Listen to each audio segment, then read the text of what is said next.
Hi viewers, great to see you again and welcome to the weekly wrap-up video, and I hope you've all had a splendid trading week.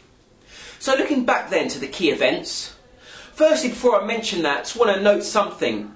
In regards to the general trading theme this week, it has been fairly light in regards to the economic releases and just events as a whole, and volumes have been light across various asset classes. It's not out of the normal, just given the fact that we're heading through this summer break now for a lot of politicians and participants, etc., all going off to their holidays.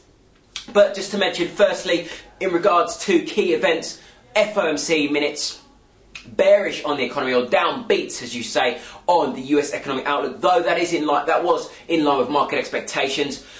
Disappointment there, just given the fact that no additional hints of quantitative easing, no hints whatsoever from Bernanke, which disappointed the market somewhat, and we did observe a bit of a downtick in the riskier assets in general that evening and the morning following on from that.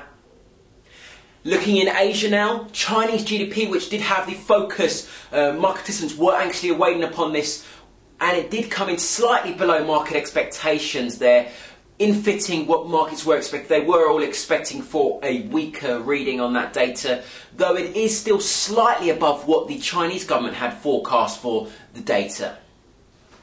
Other than that, guys, that is pretty much it in terms of events. One more thing just to note. Out of Europe, we saw Moody's downgrading the sovereign rating on Italy late last night by 2 notches there. So it's just above junk status now for Italy. A little bit concerning, but a few speakers this morning, European speakers and a commission, saying that Moody's downgrade of Italy was just bad timing, unjustified. So they were criticised for that.